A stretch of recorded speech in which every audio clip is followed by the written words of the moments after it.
না ভাষা দিয়ে আপনি আজকে এসেছেন, আমি কি বলবো, আমার বুকটা পড়তে আমি বলতে পারছি না। সেদিন আপনি এসেছিলেন আর আজকে আবার এসেছেন, আমার যে বুকটা কেমন করছে, আমি আমার খুব কষ্ট হচ্ছে। পরে আসার লোকই জন্য আমি চিন্তা হয় সবসময়, ওকে নিয়ে আমি চিন্তায় আছি। তো আরে বাবা রে দাদা,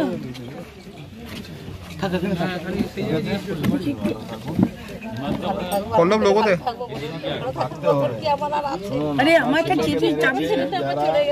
আপনার ছেলেকে মেরেছে, আপনাকে এই মানে আমি তো আপনাকে বলবো না লড়াই করতে, কিন্তু এমন লড়াই করবেন যাতে তারা ঠিক সঠিক শাস্তি পাবে।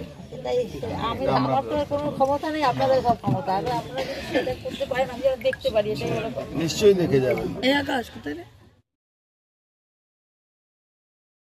দীর্ঘদিন পরে না, আমাদের সবসময় কার্যকর্তারা খোঁজ খবর নিচ্ছিল।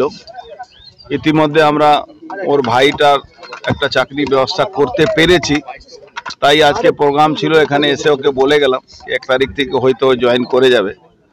আশা করি আমরা তাকে ফেরত আনতে পারবো না, কিন্তু যারা এই অপরাধ করেছে তার শাস্তি হোক, তার জন্য আমাদের যা করণীয় আমরা নিশ্চিতভাবে করব।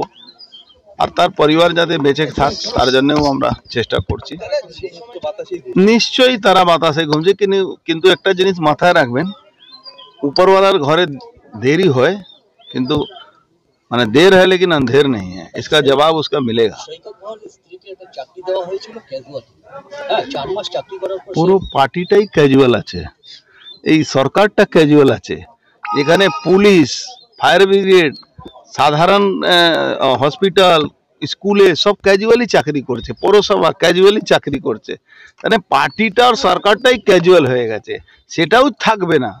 যখনই 1 বছর 6 মাস হচ্ছে তার চাকরি চলে যাচ্ছে। এই পার্টিটা শুধু তোলাবাজি করা ছাড়া আর কোনো সরকারি চাকরি কারো হবে না। নিশ্চয়ই ক্ষোভ প্রকাশ করবে, তাকে তখন ভুল বুঝিয়ে নিয়ে যাওয়া হয়েছিল। ক্রিমিনালরা যারা খুন করেছিল তাদের বিরুদ্ধে যাতে ও কিছু না বলে তার জন্য এটা করা হয়েছিল, কিন্তু আজকে আবার ওকে রাস্তায় ফেলে দেওয়া হলো। দেখুন, আমি আশ্বাসের উপরে বিশ্বাস করি না। আমি ওর ভাইয়ের চাকরি করে দিয়েছি, হয়তো 1 তারিখে জয়েন করবে, তারপরে ওর সঙ্গে কথা বলেন। দেখুন, শাস্তি দাবি করেছেন, প্রত্যেক মাই চাইবে, আমরাও চাইবো। তার সময় লাগে, সময় অপেক্ষা করতে হবে। কেন এখানে তো শাসন নেই, পুলিশের শাসন নেই, এখানে গুন্ডার শাসন আছে, আইনের শাসন নেই, শাসকের শাসন আছে। এই শাসকের শাসনের বিরুদ্ধে লড়তে গেলে একটু সময় লাগে, কিন্তু সবার শেষ আছে। সন্দেশখালীতে এক মহিলারা যেভাবে অত্যাচারকে শেষ করেছে, সারা বাংলায় একদিন হবে। দেখুন, বিচার আমাদের দেশে হয়, আইনের ব্যবস্থা বিচার হয়, আর সঠিকও হবে। যারা করেছে তারা ভাবছে এই সরকারের ঝান্ডা ধরলে আমার কিছু হবে না, তাহলে তারা ভুলে মূর্খের স্বর্গে বাস করছে।